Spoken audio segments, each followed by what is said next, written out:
White foster parents in North Carolina, the Tylers, adopted a black son named Deshaun Curry. And an incident happened at the house that's quite revealing about race in America.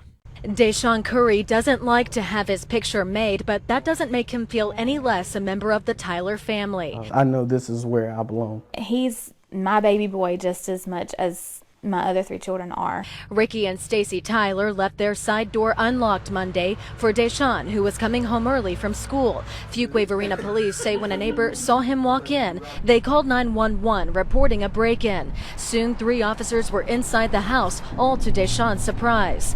It was like, put your hands on the door. I was like, for what? I was like, this is my house. I was like, why are y'all in here? Deshaun says he became angry when officers pointed out those pictures on the mantle, assuming he didn't belong there. An argument ensued and the pepper spray came out. All I hear was sprayed me from the back of my neck on up to my eyes. Stacy came home clearing up the confusion with officers, but not with the rest of her family. My 5-year-old last night, she looked at me, she said, Mama, I don't understand why they hated our brother and they had to come in and hurt him. Everything that we've worked so hard for in the past years was stripped away yesterday in just a matter of moments. Deshaun says he chose this family with the hope of security and love, but now he's not sure if he'll ever be able to move on. I'm feeling, comfortable, and, I didn't move in my room, and, I'm feeling like I'm loved. And then when they come in and then just to profile me and say that I'm not who I am and that I do not stay here because there was white kids on the wall, that really made me mad.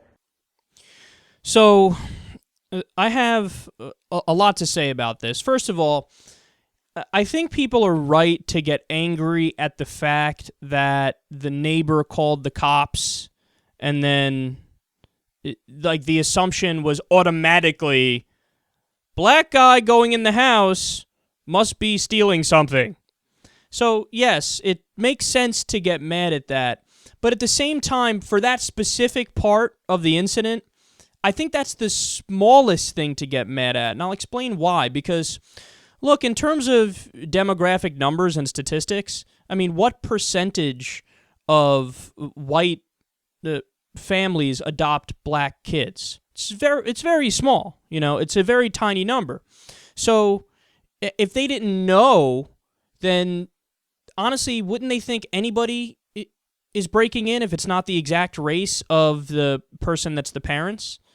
You see what I mean? If it was somebody who was Asian who was doing it, anybody, wouldn't they just say something's off because they don't know the kid, so they don't know that they adopted a black son. But again, I still get the anger, though. Believe me, I still understand the anger. But the part that pisses me off more, because to me, I think this is more of the end of conversation, this is clearly racist, is not that the neighbor called the cops, but more that when the police showed up and Deshaun explained to them, no, this is my house. You don't understand this? I was adopted. My parents are white. This is my house. I promise you that. They say, oh, pepper spray him. Intruder. Okay, that's racist. That's racist. Because we all know that if the situation was reversed, it wouldn't happen like that. That if it was a black family that adopted a white kid, the white kid tries to go in, somebody calls the cops thinking that there's a robbery, the cops show up, the kid goes, it's okay, I'm adopted, don't worry about it. They go, all right, sir, have a good day. And look, maybe I'm oversimplifying it and there would be some sort of fact-checking process where somebody makes a phone call to the parents or does something or another, checks an ID, whatever. I don't know, right? But I don't think it would come to pepper spray immediately. You know what this reminds me of? And it's both funny and very sad at the same time. It's the Family Guy episode where Peter somehow was black in the episode. And when a cop pulls him over, he goes up to the window. He's like, oh, are you that black guy I saw on TV? And Peter says, yeah. And the guy goes, we're going to need backup here. Peter's like, what? I didn't do anything. Guy goes, officer down. Falls to the ground. See, the problem is that's the reality with black people in America. That they do feel like the police are an invading army because in many instances, they are. They certainly act like one. They're over-militarized. They're over-aggressive. They don't abide by civil liberties protections in the Constitution, especially when it comes to the black community. And we're seeing a perfect example of that right here. I mean, to me, that's the biggest problem, is that once the cops got there, it wasn't like guys, look, this is a really silly misunderstanding. I'm an adopted son, and here's, my mom's on the phone. Here you go. It was, they go, and we don't believe you, pepper spray. Pepper spray. What we need people to do is take a couple steps back, take a deep breath, try to diffuse the situation, try to not escalate the situation. That's what cops should be trained to do.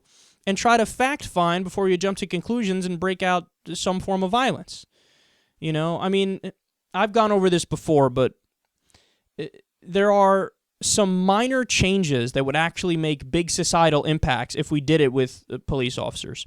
And one of the big ones to me is the cops being recorded all the time. They all have a little camera on them. Because in a case like this, for example, would they immediately whip out the pepper spray if they knew, hey, I'm being recorded and I can get disciplined if I get caught having done this? Probably not. In fact, the statistics show that police violence and police abuse reports go way down when they have to wear the camera, because some places have implemented that. So that's one of the solutions. The other solution is, we need to, honestly, white people need to, as Jank used to say on the Young Turks, you're at a 10, you need to be at a 2. Okay? Try to realize things from the other perspective. Don't immediately assume the worst. Don't immediately jump to racial stereotype conclusions, and just try to be more open-minded and more rational.